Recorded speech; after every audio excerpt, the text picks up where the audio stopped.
الحمد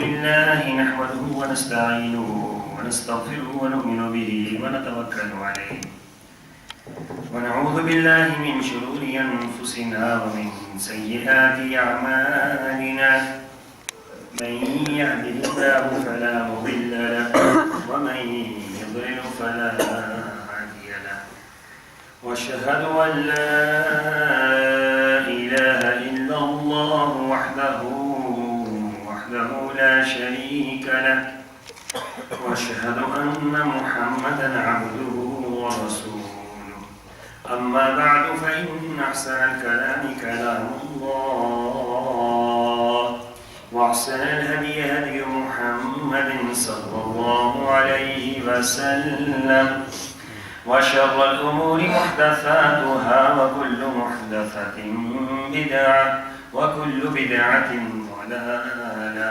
وكل ضلالة في النار. قال الله تبارك وتعالى في القرآن المجيد: أعوذ بالله السميع العليم من الشيطان الرجيم. بسم الله الرحمن الرحيم. يا أيها الناس اتقوا ربكم الذي خلقكم من نفس واحدة وخلق منها زوجها وبث منهما رجالا كثيرا ونساء واتقوا الله الذي تساءلون به والأرحام إن الله كان عليكم رقيبا. اللهم صل على محمد وعلى آل محمد كما صليت على إبراهيم وعلى آل إبراهيم إنك حميد مجيد. اللهم بارك على محمد وعلى آل محمد كما باركت على إبراهيم وعلى آل إبراهيم إنك حميد مجيد. سبحانك لا علم لنا إلا ما علمتنا إنك أنت العليم الحكيم.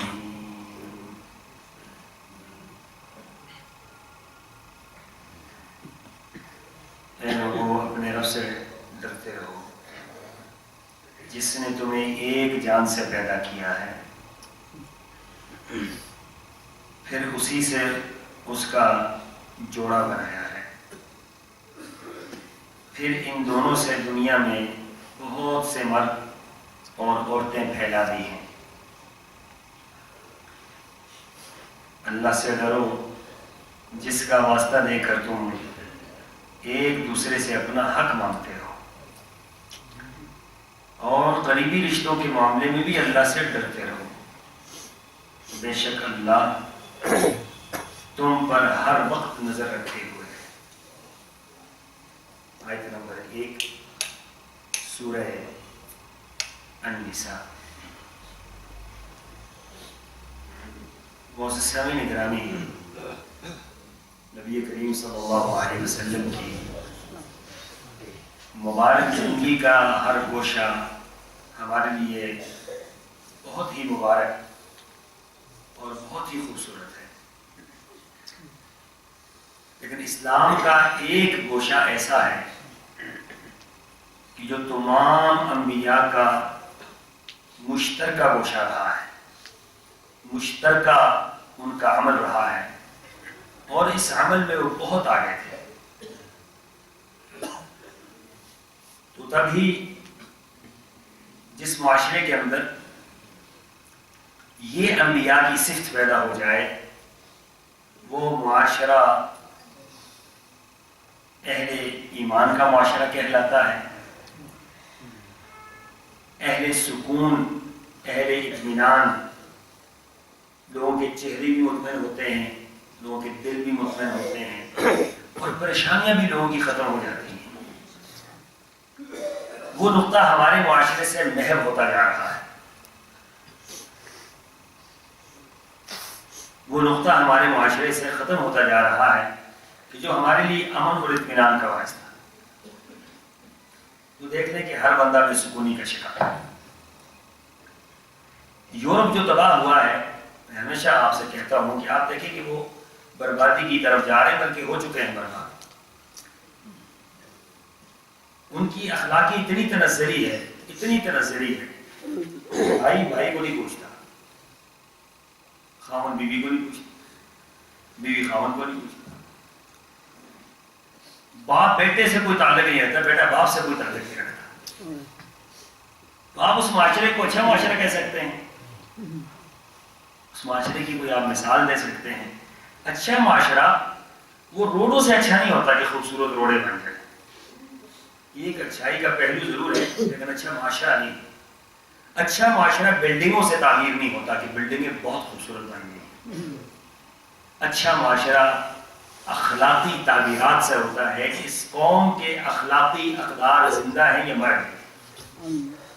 تو جس قوم کے اخلاقی اقدار زندہ ہوں، چاہے وہ جھوپڑیوں میں بھی رہتے ہوں، تو وہ سب سے خوبصورت لوگ ہیں، سب سے پرامن معاشرہ ہے، سب سے بہترین معاشرہ ہے۔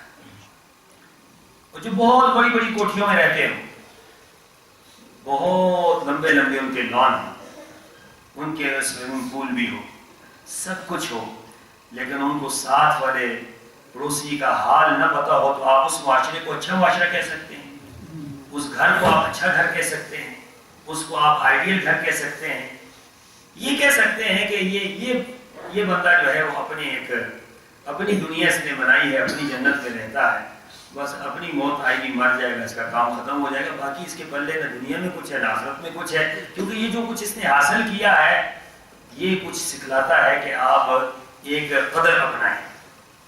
اور وہ کیا ہے، وہ نقطہ کیا ہے، میں بتلانا چاہوں گا آپ کو، اور آپ کو یہ نسخہ دینا چاہوں گا۔ اگر آپ اس نسخے پر عمل کر لیں تو یقین جانیے آپ کی زندگی میں بہت اطمینان اور بہت سکون اور بہت ہی آپ کی زندگی کے اندر امن آ جائے گا۔ وہ نقطہ صلہ رحمی ہے، صلہ رحمی۔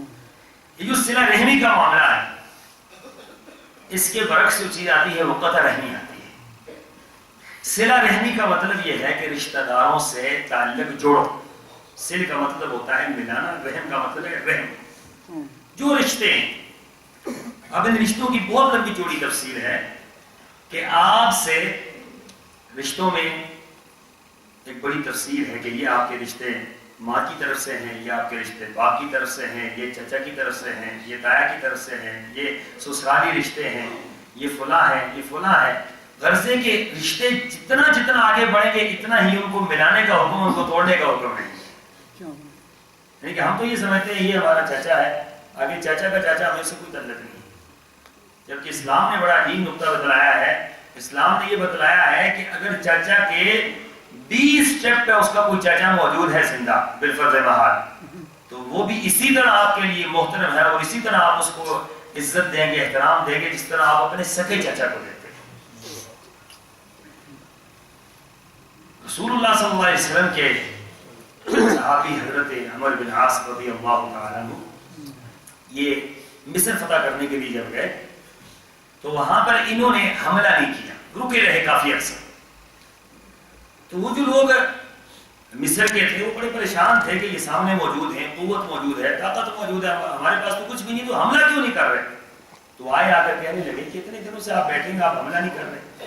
تو انہوں نے کہا کہ ایک بات، اب عمر بن عاص رضی اللہ تعالیٰ عنہ فرماتے ہیں کہ ایک بات مجھے تمہارے اوپر حملہ نہیں کرنے دیں۔ کہا وہ کیا ہے؟ کہا وہ یہ ہے کہ حضرت ماریہ قبطیہ یہ رسول اللہ صلی اللہ علیہ وسلم کی زوجہ محترمہ تھی، اور حضرت ماریہ مصر کی رہنے والی تھی، مصر کی رہنے والی تھی۔ تو وہ فرمانے لگے کہ رسول اللہ کا یہ سسرالی علاقہ ہے، سسرالی رشتہ ہے، ہماری جرت نہیں ہوتی کہ ہم تو پر حملہ کر سکیں۔ کہاں کیا سوچ ہے، کہاں کی سوچ ہے، کہاں کی سوچ ہے۔ آئے رسول اللہ کے خاندان کو لوگ گالیاں دیتے ہیں، آئے رسول اللہ کے صحابہ کو لوگ گالیاں دیتے ہیں، نعوذ باللہ من ذالک۔ ہمارا رسول اللہ سے کتنا گہرا تعلق ہے کہ ہم آپ کے صحابہ کو برا کہہ رہے ہیں، جن سے پوری زندگی آپ راضی رہے، جن سے پوری زندگی آپ راضی رہے، اور آپ کہتے رہے کہ میں ان سب سے راضی ہوں، اور اللہ نے فرما دیا میں بھی ان سے راضی ہوں. آج ہم ان سے ناراض نظر آتے ہیں تو ہمارا رسول اللہ سے کیسا تعلق ہے؟ ہمارا رسول اللہ سے کیسا تعلق ہے؟ سمجھ ہی آتی ہے کہ ہمیں اللہ کے رسول سے تعلق میں ہم سچے نہیں ہیں اسلام میں. اور اگر سچے ہوں تو صحابہ کرام کے بارے میں ہمارا وہی نقطۂ نظر ہو جو رسول اللہ صلی اللہ علیہ وسلم نے بتلایا ہے کہ ہم ان سے راضی ہیں, اللہ ان سے راضی, رسول ان سے راضی, اسلام ان سے راضی, مسلمان ان سے راضی, ساری کی ساری کائنات ان سے راضی, اللہ کے فرشتے ان سے راضی. تو ہم کیسے ناراض ہو سکتے ہیں ان سے جب ان کو یہ سند مل گئی ہے کہ اللہ ان سے راضی ہوا, وہ اللہ سے راضی ہو گیا, اس کے بعد کیا بات رہ جاتی ہے؟ تو آپ یہ دیکھ لیں کہ اہمیت کتنی زیادہ ہے کہ حضرت عمرو بن عاص کے سر پر حملہ نہیں کر رہے. اور اسی طریقے سے حضرت عبداللہ بن عمر رضی اللہ تعالیٰ عنہ راستے سے جا رہے ہیں تو ایک بندہ نظر آیا. اسے پوچھا تو کس کا بیٹا ہے؟ اس نے کہا میں فلاں کا بیٹا ہوں اور فلاں میرا باپ تھا. تو کہنے لگے وہ تو میرے باپ کا دوست تھا, وہ میرے باپ کا دوست تھا, تیرا باپ جو ہے وہ میرے باپ کا دوست تھا. حضرت عبداللہ بن عمر یہ سوار تھے, گدھے پر نیچے اتر گئے اور اس دیہاتی کو, اس بدو کو وہ گدھا دے دیا اور اپنی پگڑی اتار کر اس کے سر پہ رکھ دی اور کہا کہ جاؤ لے جاؤ. لوگ بڑے حیران ہوئے, وہ بات سمجھی نہیں ہے کہ یہ اتنی عزت اس کو دی, پگڑی اتار کے دے دی اور پھر اپنی سواری بھی اس کو دے دی. تو کہنے لگے لوگ کہ عبداللہ یہ آپ نے بڑا عجیب عمل کی, دیہاتی لوگ ہیں تو تھوڑی سی چیز سے بھی راضی ہو جاتے ہیں, آپ نے پگڑی بھی دے دی, آپ نے سواری بھی دے دی. تو کہنے لگے تم نے وہ بات سنی نہیں ہے جو میں سمجھا ہوں, میں نے سنی ہے کہ اس کا جو والد ہے وہ میرے والد عمر بن خطاب کا دوست تھا. رسول اللہ نے فرمایا ہے کہ اپنے باپ کے دوست کے دوستوں کے ساتھ, رشتہ داروں کے ساتھ رشتہ جوڑو, ان کے ساتھ صلہ رحمی کرو. تم ان کے ساتھ صلہ رحمی کرو گے اللہ تم پر راضی ہو جائے گا. ہاں وہ باپ کے دوست کا بیٹا اور کہاں یہ, تو بات کوئی سمجھ آتی ہے, لیکن بات سمجھ بہت آتی ہے, بات سمجھ بہت آتی ہے کہ یہ صلہ رحمی کتنا اہم معاملہ ہے کہ دور کے رشتے وہ بھی انسان کو قریب لے کر آ جاتے ہیں. تو قریب کے رشتے وہ تو ہیں ہی قریب کے, وہ تو ہیں ہی قریب کے. اس لیے فرمایا کہ ان رشتوں کو جوڑو. قرآن پاک کی جو اس آیت مبارکہ میں اللہ تعالیٰ نے جو اصول اور قاعدہ بیان کیا وہ یہ ہے کہ رشتوں کو ملاؤ, رشتوں کو جوڑو, رشتہ داروں سے صلہ رحمی کرو, رشتہ داروں سے مل جاؤ, رشتہ داروں کے معاملے میں اللہ سے ڈر جاؤ. اور یہ صرف یہ نہیں ہے کہ رسول اللہ صلی اللہ علیہ وسلم فرما رہے, اس سے پہلے انبیاء کا معاملہ بھی بڑا عجیب ہے. حضرت رسول اللہ صلی اللہ علیہ وسلم قریش ظلم و ستم کے پہاڑ توڑ, قریش آپ کو مار رہے ہیں, آپ کی بیٹیوں کو انہوں نے نیزہ مارا, بیٹی کو اور اس کا رحم گرا دیا, آپ کی بیٹیوں کو طلاقیں دے دی. تو اللہ تعالیٰ نے کیا فرمایا؟ فرمایا خذ العفو وأمر بالعرف وأعرض عن الجاہلین. اے محمد صلی اللہ علیہ وسلم معافی کو پکڑ لیجیے اور نیکی کا حکم دیجیے, صلہ رحمی کیجیے. یہ بات کتنی آسان ہے کہنی کہ آپ کو کوئی تھپڑ مارے اور آپ آگے سے اس کو دعا دیں, یہ جملہ کتنا آسان ہے. لیکن کیا عملی میدان کے اندر یہ جملہ اتنا آسان ہے کہ آپ کو کوئی گالیاں دے رہا اور آپ اس کو دعائیں دے رہے ہیں؟ لیکن ہوا تو ایسے ہی ہے. جس کا ہم کلمہ پڑھتے ہیں, جس کو ہم مانتے ہیں, اس نے ویسا ہی کیا. یہ اس کے رشتہ دار اس کو گالیاں دے رہے ہیں, رشتہ دار مار رہے ہیں, رشتہ دار آپ کو ستا رہے, آپ کی بیٹیوں کو طلاق دے دیں, آپ کی بیٹیوں کے حمل تک کرا دی.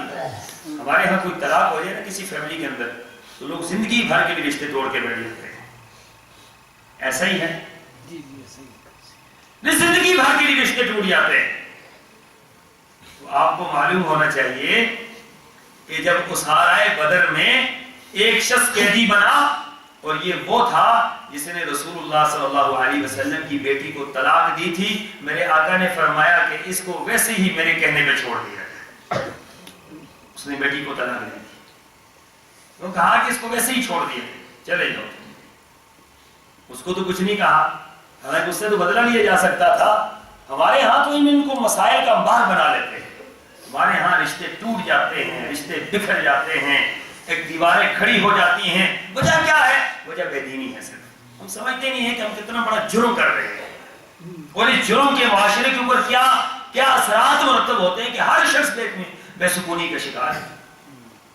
بے سکونی ہے، دل کے اندر اطمینانی ہے، عجیب کیفیت ہے. ہر بندہ دوسرے سے ناراض ہے، ہر بندہ دوسرے سے شاکی ہے. آپ کسی سے پوچھ کے دیکھیں، آپ رشتہ داروں، اللہ آپ تو لائن لگ جائے گی، اس نے مجھ پہ یہ ظلم کیا، اس نے یہ کیا، اس نے یہ کیا، اس نے یہ کیا. ہم ایک دوسرے سے ناراض نہ کرتے ہیں، جبکہ اسلام نے اس ناراضگی کو ختم کر دیا یہ کہہ کر کہ خذ العفو، بس معافی کو پکڑ لو، معافی کو اپنا منبر محور بنا لو. اور فرمایا کہ تم اگر ان کو معاف کرو گے تو تم اس بات کو یقین جانو کہ وہ مالک ارض و سما تمہارے گناہوں کو، تمہاری غلطیوں کو معاف کر دے گا. جتنی مرتبہ تم معاف کرو گے اس سے کہیں زیادہ مرتبہ اللہ تمہیں معاف کر دے گا. یہ تو اللہ نے بدلہ دینا، تم یہ کام کرو گے وہ کام کرو. تو رسول اللہ صلی اللہ علیہ وسلم کو فرمایا اے محمد صلی اللہ علیہ وسلم معافی کو پکڑ لیجئے، بس اس کو پکڑ لیں، اس کو چھوڑنا نہیں. اور یہ جو کچھ کر رہے ہیں ان سے اعراض کیجیے، ان سے پہلو تہی کر لیجیے. اور پھر رسول اللہ صلی اللہ علیہ وسلم کے صحابہ کو اللہ تعالیٰ نے جو درس دیا وہ یہ تھا کہ وَالْقَاذِمِينَ الْغَيْظَ، اپنے غصے کو ختم کرنا. غیظ کہتے ہیں ایسے غصے کو جس میں بندہ قابو سے باہر آ جاتا ہے. ٹھیک ہے، فرمایا کہ وَالْقَاذِمِينَ الْغَيْظَ، غصے کو ختم کر دینے والے. وَالْعَافِينَ عَنِ النَّاسِ، لوگوں کو معاف کرنے والے. یہ لو بھائی معاف کر دیا، معاف کر دیا، معاف کر دیا. دل میں ہزاروں مرتبہ لوگوں کو معاف کر دیا، غلطی ہوئی معاف کر دی، غلطی ہوئی معاف کر دی. کیا ہمارا یہ طرز عمل ہے؟ ہم تو سوال ہی پیدا نہیں تو معاف کریں، ہم کہتے ہیں مر کے بھی معاف نہیں کریں. ایسا ہی ہے نا، میں اسی معاشرے کا انسان ہوں، آپ کے ساتھ رہتا ہوں، تو ہمیں روزانہ یہ نظر آتا ہے کہ میں کبھی نہیں معاف کروں گا، میری نسلیں بھی اس کو معاف نہیں کریں گے. اچھا پھر کیا ہو جائے گا بھائی؟ کچھ بھی نہیں ہوگا. آپ ٹینشن کا شکار رہیں گے پوری زندگی، پریشانی کا شکار رہیں گے، دل کے اندر کڑیں گے، اس کو مارنے کی پلاننگ بنائیں گے، نہ کچھ کر سکیں گے، نہ کچھ ہو سکے گا، کچھ بھی نہیں ہوگا. ہوگا کیا کہ اللہ ناراض ہو جائے گا. دیکھیں نا حکم کیا ہے، وَجَزَاءُ سَيِّئَةٍ سَيِّئَةٌ مِثْلُهَا. فرمایا تھپڑ کا بدلہ کیا ہے؟ تھپڑ مارنا. یہی ہے کہ آپ کو کسی نے تھپڑ مارا ہے، آپ اس کو تھپڑ مار رہے ہیں، یہ اس کا بدلہ ہے. لیکن اسی آیت میں آگے فرمایا فَمَنْ عَفَا وَأَصْلَحَ فَأَجْرُهُ عَلَى اللَّهِ. اس نے تھپڑ مارا، آپ نے اس کو معاف کر دیا، یار تجھے میں نے معاف کر دیا. وَأَصْلَحَ، اور پھر اس سے نیکی کی کہ یار آج بیٹھ کھانا کھاتے ہیں، بیٹھ کھانا کھاتے ہیں، بیٹھ اس سے پیار کرتے ہیں، بیٹھو تو صحیح میرے بھائی، میری بات تو سن لو. اس سے محبت کر دی، کپڑے اتار کے اس کو دے دی. فرمایا کہ اگر تم یہ کام کر لو فَأَجْرُهُ عَلَى اللَّهِ، اس کا اجر اللہ نے اتنا دینا ہے تم تصور بھی نہیں کر سکتے. اب آپ کسی بندے کو معاف کر دیتے ہیں، اس کے بعد کیا ہوتا ہے؟ بات ختم. معاف نہیں کرتے پھر کیا ہوتا ہے؟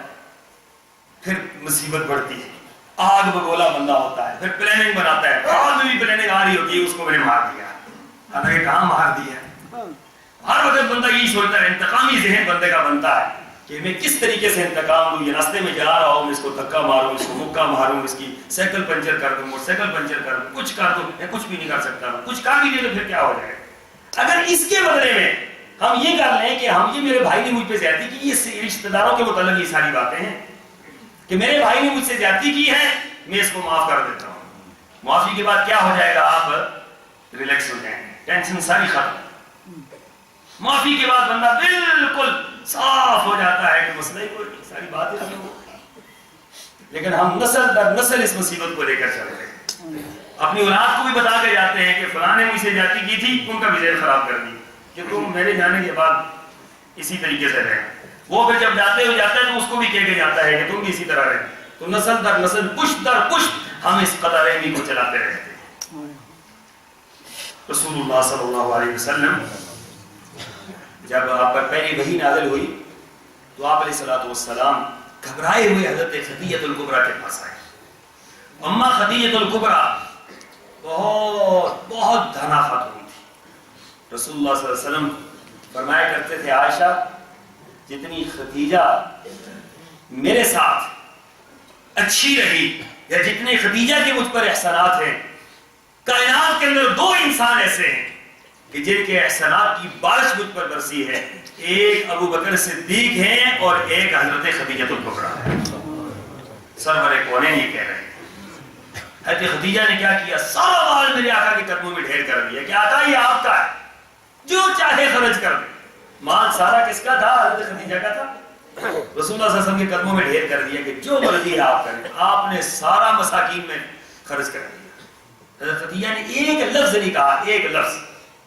بیوی کی اجازت کے بغیر کبھی خرچ کر کے دیکھے نا، پھر پتہ چلتا ہے کیسا انقلاب آتا ہے ہوم منسٹری میں۔ لیکن یہاں کیا ہے کہ سارا مال دے دیا کہ یہ سارا آپ کا ہے، اللہ کے رسول نے سارا خرچ کر دیا، خدیجہ تو نے مجھے دے دیا ہے، میں اللہ کے نام پر غریبوں کو دے رہا ہوں۔ ایک لفظ نہیں کہا۔ جب اللہ کے رسول صلی اللہ علیہ وسلم پر وحی نازل ہوئی، آپ گھبرا گئے۔ گرمی کے موسم میں آپ کو ٹھنڈ لگنی شروع ہو گئی، گھر کے اندر آئے کہ مجھے کمبل دو، مجھے کمبل دو، میرے اوپر کوئی چیز لے کر آؤ۔ تو آپ کے اوپر کمبل ڈالا گیا۔ حضرت خدیجہ نے پوچھا آپ کو کیا ہوا؟ مجھے کچھ ڈر لگ رہا ہے کہ پتہ نہیں میرے ساتھ بھی حادثہ پیش آ جائے گا۔ لقد خشیت علی نفسی، میں اپنے نفس پر خوف کھا رہا ہوں کہ مجھے کوئی چیز کھا لے گی، مجھے ڈر لگ رہا ہے، خوف آ رہا ہے، مجھے بے اطمینانی پیدا ہو گئی ہے، بے سکونی پیدا ہو گئی ہے۔ تو خدیجہ الکبریٰ نے کیا الفاظ کہے؟ قربان جاؤں ام المؤمنین پر کہ جنہوں نے ایک عظیم الفاظ کہے اور ایک تاریخ دہرا دی کہ ایسا شخص کبھی پریشان ہو سکتا ہے، بے سکون ہو سکتا ہے، بے اطمینانی آ سکتی ہے، اس کو کوئی اس طرح کر سکتا ہے؟ کبھی ایسا نہیں ہو سکتا۔ چار باتیں کہی خدیجہ الکبریٰ۔ پہلی بات کہی کلا واللہ ما یخزیک اللہ ابدا، اللہ کی قسم ہے، اللہ کی قسم ہے اے محمد صلی اللہ علیہ وسلم، آپ کو اللہ کبھی ضائع نہیں کرے گا۔ لا یخزیک اللہ ابدا، کبھی اللہ آپ کو رسوا نہیں کرے، کبھی ایسا نہیں ہو سکتا۔ کیوں؟ رسوائی تو اس کے مقدر میں آتی ہے جو برائی پھیلاتا ہو، جو لوگوں سے قطع تعلقی کرتا ہو، جو غریبوں کو مارتا ہو، مساکین پر ظلم کرتا ہو، یتیموں کو دھکے دے کر باہر بھگا دیتا ہو۔ فرمایا کہ اس کے سرے میں ہمیشہ رسوائی آتی ہے۔ آپ کیا کرتے ہیں؟ آپ کی خوبیاں کیا ہے؟ حضرت خدیجہ فرماتی ہیں انک لتصل الرحم، آپ تو صلہ رحمی کرنے والے ہیں۔ جو صلہ رحمی کرتا ہے اس کو کبھی ذلیل اللہ نہیں کرتا، جو رشتوں کو جوڑتا ہے اس کو اللہ کبھی رسوا نہیں کرتا۔ یہ ہو ہی نہیں سکتا کہ ایک انسان رشتوں کو جوڑنے والا ہو، اللہ اس کو ذلیل و رسوا کر دے، کبھی ایسا نہیں ہوتا۔ اس کے دل کے اندر بے اطمینانی پیدا ہو جائے، خوف پیدا ہو جائے، ڈر، ایسا ہو ہی نہیں سکتا۔ یہ اللہ کا سودا ہے کہ تم رشتوں کو ملانا شروع کر دو، تمہارے دل کے اندر اطمینان پیدا کرنا یہ میرا کام ہے۔ انک لتصل الرحم، آپ تو صلہ رحمی کرنے والے۔ وتحمل الکل، آپ بوجھ والوں کا بوجھ اٹھانے والے۔ لوگ اپنی فیملی بڑی ہے نا تو بوجھ اٹھا نہیں سکتے، فیملی بڑی ہے، کہا کہ تمہاری فیملی ہے، فیملی تمہاری ہے، خرچہ میں دوں، بچے تمہارے ہیں، خرچہ میں دوں گا، گھر تمہارا ہے، خرچہ میں چلاؤں گا۔ کتنے گھر ایسے تھے کہ سرور کونین صلی اللہ علیہ وسلم مزدوری کر کے ان گھروں کا خرچہ چلایا کرتے تھے۔ یہ اس وقت کی بات ہے جب آپ کو نبوت نہیں ملی تھی، یہ اس وقت کی بات ہے۔ تحمل الکل، آپ تو ایسے لوگ ہیں، دیکھیں نا، نیکی کرنے کی دو قسمیں، ایک آپ کسی امیر کے ساتھ نیکی کرتے ہیں، ایک آپ کسی ایسے انسان، غریب گرا پڑا ہوا انسان جس کے ساتھ کوئی نیکی کرنے کو تیار نہیں ہے، آپ اس کے ساتھ نیکی کرتے ہیں۔ اس کو تحمل الکل کہا جاتا ہے، جس کو سارا معاشرہ دھتکار دے، سارا معاشرہ برا جانے، سارا معاشرہ اس کو اٹھا کر پھینک دے، لوگ اس سے کلام کرنا تک گوارا نہ کریں، میرے آقا اپنی کملی کے اندر لے کر ایسے بندوں کو بیٹھ جائیں۔ تحمل الکل کا یہ معنی، ایسے لوگ جو معاشرے کے گرے پڑے ہوئے لوگ ہیں، ان کو آپ ان کے سروں پر آپ چادر رکھتے ہیں، ان کے خرچے پورے کرتے ہیں۔ وَتَكْسِبُ الْمَعْلُومِ، اور کما کر دیتے ہیں ایسے لوگوں کو جو کمانے کے قابل نہیں ہیں، بوڑھے لوگ جو کمانے کے قابل نہیں ہیں، فقر و فاقہ ہے، ان کو کما کر دیتے ہیں۔ بچے یتیم جن کے پاس کچھ بھی نہیں ہے، آپ ان کی کفالت کرتے ہیں۔ تو بھلا جو شخص یہ کام کر رہا ہو، جو لوگوں میں خوشیاں بانٹ رہا ہو، اس کو کبھی تکلیفیں مل سکتی ہیں؟ یہ تو نہیں ہو سکتا۔ آپ خوشیاں بانٹے، آپ کے دامن میں کاٹے ہیں، ایسے تو نہیں ہو، ایسے تو ہوگا ہی نہیں۔ جو لوگوں کو خوش کرنے والا ہو، لوگوں کی تکالیف کو دور کرنے والا ہو، لوگوں کے مسائل کو دور کرنے والا ہو، لوگوں کے اوپر خرچ کرنے والا ہو، مساکین پر، بیواؤں پر، یتیموں پر، وہ کیسے پریشان ہو سکتا ہے؟ اور پھر آخری بات فرمائی وَتُقْرِئُ الضَّيْفَ، آپ تو مہمانوں کی مہمان نوازی کرنے والے ہیں۔ مہمانوں کی کیا کرنے والے ہیں؟ پکڑ لیا مہمان، آپ یہ نہیں پوچھا کہاں سے آئے ہو، کس کے مہمان ہو، کدھر جانا ہے، وہ جانا ہے، سامنے چلے جاؤ، آپ نے چائے پینی ہے یا ٹھنڈا پینا ہے؟ بندہ کہ میرے جیسا بندہ، اس نے کہا کچھ بھی نہیں ملے گا مہربانی، ٹھیک ہے نا؟ تو مہمانوں کا یہ عزت ہوتی ہے کہ آپ اگلے سے پوچھیں کہ آپ نے کھانا تو نہیں کھانا، آپ نے کھانا تو نہیں کھانا، تو نہیں کھانا۔ تو یہ کون سا طریقہ کار ہے؟ میں کل بھی یہ بات یاد کر رہا تھا، چمن کے علاقے میں ہوں گے، یہ جو سرحد کا علاقہ ہے پنجاب، بہت اچھے لوگوں کا علاقہ ہے، لیکن آپ مہمان نوازی میں بہت کمزور لوگ ہیں، بہت کمزور لوگ ہیں۔ زبردستی پکڑ کر لے جانا اور لے جا کر کھلانا، زبردستی کیا کہ زیر دستی بھی نہیں لے کے جاتے، بہت کمزور۔ پیسہ آپ کے پاس بہت ہے، پنجاب کے پاس پیسہ بہت ہے، لیکن دل کمزور ہے، تنگ ہے، پریشان ہے۔ اس کا پتہ ہی نہیں کہ کتنی بڑی فضیلت ہے کسی کو کھلا دینا، کسی غریب کو، مسکین کو، ویسے ہی کسی کو ساتھ بلا لینا۔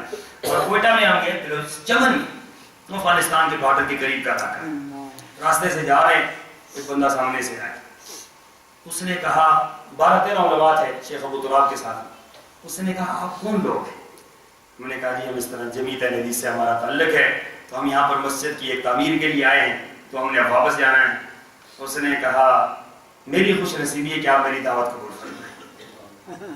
کوئی جان پہچان نہیں، کوئی معاملہ ہی نہیں، اچھا بندہ بھی ایسا ہے، اس کے کپڑے پھٹے ہوئے بالکل، تو ہمیں تھوڑی سی ہوئی بھی یہ بیچارہ، ہم نے کہا نہیں، اس نے کہا نہیں آپ میرے دل کو ناراض کریں گے، اللہ کا واسطہ میں آپ کو، اس نے اللہ کا واسطہ ڈالا کہ آپ میری دعوت قبول کریں۔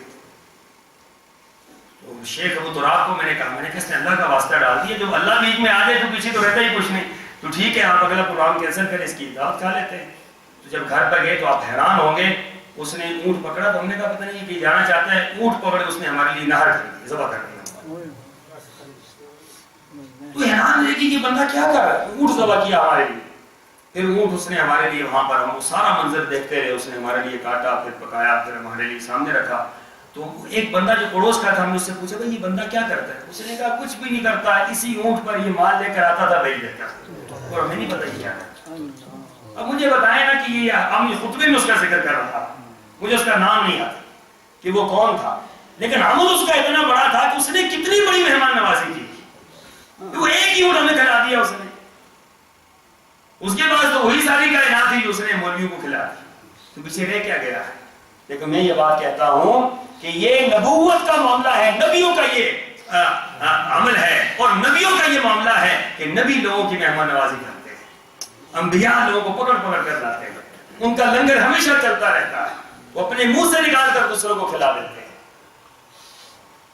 سامعین محترم، خیال کیجئے کہ ہمارے دلوں کے اندر جو بخل آیا ہے نا، تو ادھر سے پھر وہ کام خراب ہونا شروع ہو گیا ہے، ادھر سے بھی تنگی ہونا شروع ہو گئی ہے۔ ہم کسی کا رزق کھائیں گے تو ہم مہمانوں کا رزق خود کھا جائیں، یتیموں کا خود کھا جائیں، مساکین کا خود کھا جائیں۔ اللہ نے ہمارے مال کے اندر سب کا حق رکھا ہوا، جب ہم سب کا کھا جائیں تو پھر کیا خیال، اس مال کے اندر برکت پیدا ہوگی، دلوں کے اندر اطمینان پیدا ہوگا، خوشی پیدا ہوگی، سب کچھ ہے لیکن بے سکونی ہے، سب کچھ ہے، عجیب حال، کیا پریشانی، کوئی پریشانی نہیں، پھر کیا پریشانی، پھر بھی پریشان، کوئی پریشانی نہیں پھر بھی پریشان ہو۔ اس پریشانی کی وجہ کیا ہے؟ اس پریشانی کی وجہ یہ ہے کہ آپ اپنا لنگر آپ نے کمزور رکھا ہوا ہے، اس لنگر کو کھول دیں۔ زیادہ اجازتیں طلب نہ کیا کریں کہ کسی کو لے کر آئیں، پکا ہوگا کھلائیں گے، نہیں آئے گا، کھائیں گے، اللہ کے مہمان آئیں گے، جو بھی ہوگا آئے گا۔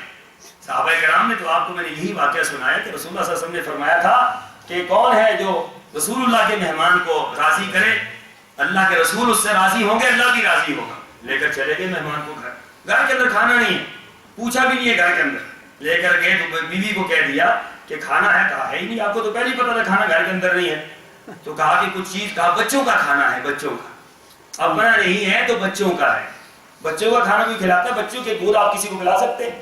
ہم تو نہیں پلائیں گے، ہم تو پرانے دینے کو تیار ہوتے ہیں۔ تو کہا کہ بچوں کا یہ بچے کا کھانا، بچوں کو ہم بلا کے سلا کر ان کو ہم پیار محبت کر کے سلا دیں گے، یہ اللہ کے رسول کا مہمان ہے، اس کو راضی کرنا۔ اب اللہ کے رسول کے مہمان کو وہ کھانا کھلا دیا بچوں کا، رات کی تاریکی میں یہ عمل کیا، فجر کی نماز مسجد میں پڑھنے کے لیے آئے، میرا اللہ کسی کا اجر ضائع نہیں کرتا، میرا اللہ کسی کی نیکی ضائع نہیں کرتا، میرا رب اتنا مہربان ہے، اتنا مہربان ہے میرا مالک کہ وہ کسی کی نیکی کو اس طرح ذلت کی طرف نہیں لے کے جاتا، وہ نیکی کا فوراً رزلٹ دیتا ہے، فوراً۔ اس طرح ادھار اللہ رکھتا ہی نہیں ہے کسی کا، اللہ کو کیا ضرورت پڑتی کسی کو ادھار رکھنے کی۔ صبح کے ٹائم حضرت طلحہ مسجد کے اندر گئے تو اللہ نے آیت نازل کر دی، وَمَن يُوقَ شُحَّ نَفْسِهِ فَأُولَٰئِكَ هُمُ الْمُفْلِحُونَ۔ اپنے آپ کو بھوکا رکھ کر دوسروں کو کھانا کھلا دینے والے، اپنے آپ کو ننگا رکھ کے دوسروں کو پہنا دینے والے، یہ ایسے لوگ ہیں کہ یہی فلاح پانے والے ہیں، یہی جنت میں جانے والے۔ تو حضرت نبی کریم صلی اللہ علیہ وسلم نے حضرت طلحہ سے فرمایا، طلحہ تو نے جو عمل رات کی تاریکی میں کیا، اللہ عرش پہ راضی ہے، میں یہاں پر راضی ہو چکا ہوں۔ تو کیا یہ کیا ہے؟ یہ صلہ رحمی، یہ صلہ رحمی ہے کہ مہمانوں کی مہمان نوازی کرنا، یہ صلہ رحمی ایک لمبا موضوع ہے اور بہت ہی اہم موضوع ہے اور ہمارے معاشرے کے ساتھ منسلک موضوع ہے۔ اسی موضوع کو انشاءاللہ میں کچھ آگے بھی چلاؤں گا، دعا ہے اللہ مجھے اور آپ کو اس پر عمل پیرا ہونے کی توفیق عطا فرمائے۔ وآخر دعوانا ان الحمد للہ رب العالمین۔